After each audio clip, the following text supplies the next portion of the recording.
Yeah, welcome back to my channels.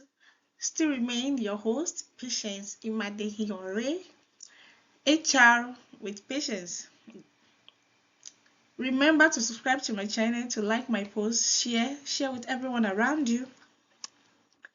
And for advert placement, product testing, brand influencing, kindly reach me, send me a message. You can send me an email, HR_human resources at myyahoo.com, my Gmail part1001 at yahoo.com, and or my private email patient023 at yahoo.com, and every of my other emails you know of. You can send it to me. And the easiest way to get information is to also go on my website www.pieandassociates.com, and on my LinkedIn you can Google search my information. Follow me on whichever platform that suits you. So today I will be talking about multinational corporation. What is multinational corporation, and what are the strategies that multinational corporations use when staffing, when they want to staff or hire employees globally. So who are these companies that are classified as multinational corporations? How does a company need to operate before we can say this is a multinational corporations? So let's look at the definitions of multinational corporations. We'll be looking at the definitions, the merits of multinational corporations, and the strategy they adopt in staffing.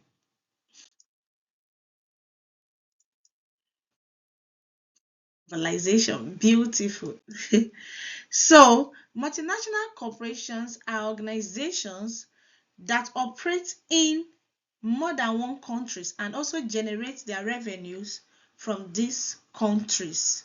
So when an organization operates in the United States and operates in Nigeria, they are regarded as multinational corporations. They operate across border and they also make income across borders. So they kind of operate a macro economics, a kind of aggregate economy. So one of the good benefits of multinational organization is job opportunities. When a company opens from China and comes to the United States to open up their branch, they create job opportunities for the local. The same thing applies when United States organization goes to Nigeria to go and open up their business. They also create job opportunities for the locals. So moving across border organization, they open up the economy and also create job opportunities for the locals and also generate income even for the host organization. Another benefit of this is infrastructures to the locals. When a company also goes to another country to open up their businesses, they tend to benefit the locals in terms of infrastructural development, creation of bridge, roads, depending on the contract that is being signed. I'm very much aware of Share Nigeria that they also give back to the society, mostly when they exploit crude oil. After extraction of this crude oil, there are some things they have to do back for the community, and that will brings about what we call corporate social, CRS. Yes, the corporate social responsibility of this organization to their host community. And all of this has to do with the kind of companies, their business method, are they into factory and all of those things, and the contract they also sign with the government. So multinational corporations are also source of revenue to government. They kind of increase our gross domestic product, and once there's an increase in GDP, there's definitely going to be an increase in national income. So when you talk about GDP is function of multinational corporations, yes, definitely you would always tell me that GDP, for you to have gross domestic product, there must be production, rate of interest, and the rest of it. So therefore, once the trickle down effect is that it will definitely increase national income. So, and it opens up the economy for more business. Multinational corporations, they have four basic strategy they adopt when they are staffing, or rather there are four basic method of staffing for MNS, that is multinational corporations. One of the strategy adopted by most multinational organizations are what we call ethnocentric approach of staffing. Another one is what we call the polycentric approach, and we have the regiocentric approach and the ethnocentric approach of staffing. What is the ethnocentric approach of staffing? When an organization staff, how do we describe or say that this organization is adopting ethnocentric approach?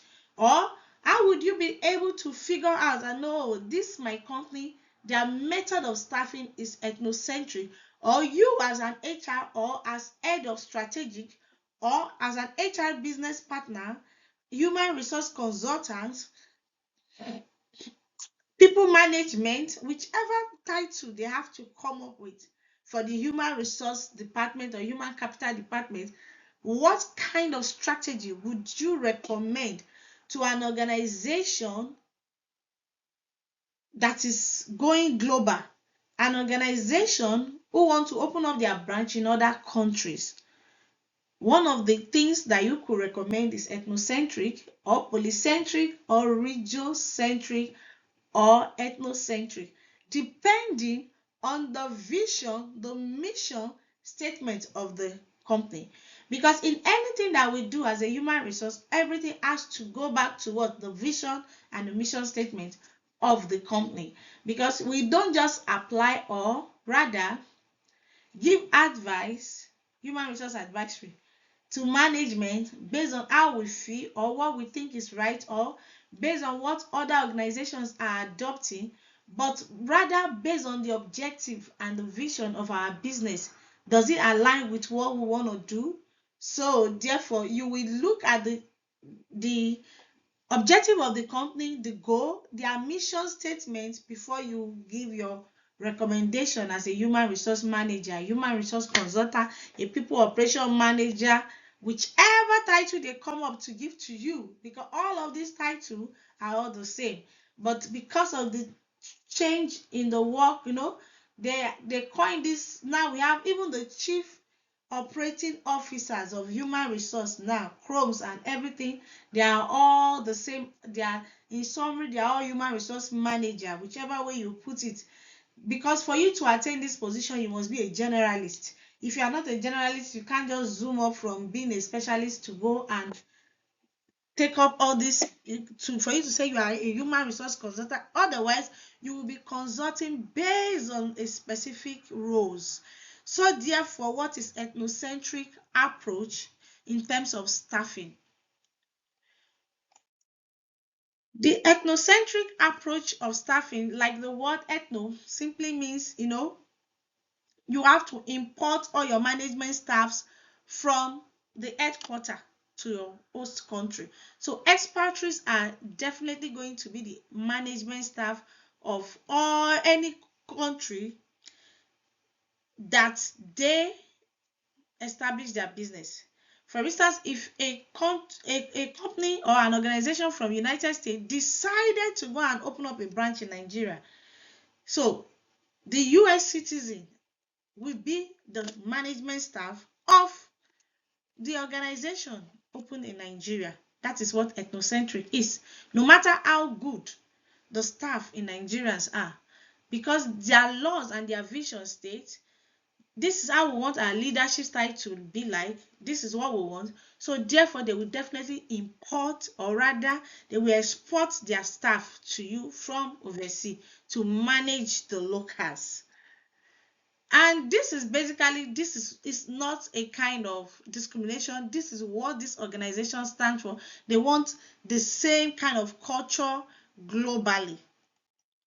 So the polycentric, they use two approach, from the word poly, two approach in terms of staffing. The polycentric approach fill corporate position in the home country with expatriates, where as management position in the host country are filled by host nations. So it's like each of these organizations, like the US feel theirs, Nigerian feels theirs. So they believe that it's better they bring people from the locals, people from that will understand their people better. So each ones they feel their own role with the best, and it's also workable. So this also aligns with their vision, because they tend to, some of we've seen a company that they said they go local. How did they put it? They kind of try to localize their ideas in any country that they find themselves.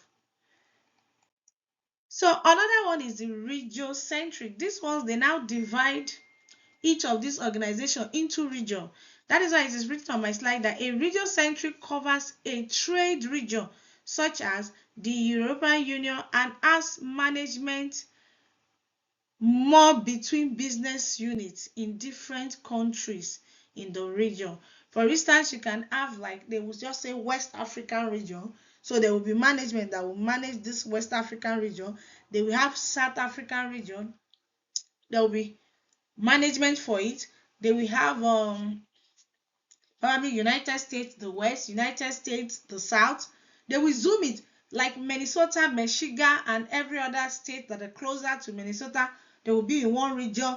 Texas, New York, Maryland, all will go on one region, and they will have one kind of centralized management that will manage each of this region.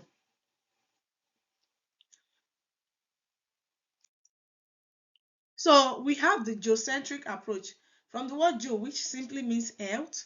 This one, anywhere you come from, so long you are qualified, you are hired to become the boss. So they do not need to go and export people from United States to come and manage those in Nigeria.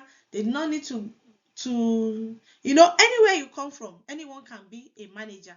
That's what geocentric approach is saying, that it seek to place the best qualified person into each position regardless of where you come from.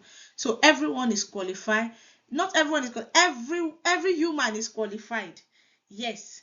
So long you meet the criteria for this very position. So, as an human resource manager or an HR consultant, people operation, chief executive officer, business management manager, and whichever title they call it, which of these staffing method would you recommend to your organization when it comes to strategic board meetings? Which do you think is more feasible, and which do you think will incline with the vision and the mission of your organization? I would love to hear that in the comment section. I need intellectual people to debate and to talk about this. Let's rub out our minds together. Let's discuss. What do you think?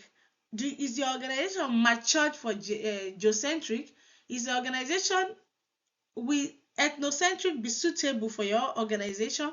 Will the region-centric, is this something that is viable for your organization? Or you feel that it is ethnocentric because the headquarters, they know better and should be posted everywhere that this organization decide to open up their branches? What do you think? Drop your comments and do not forget to like my channels. Thank you.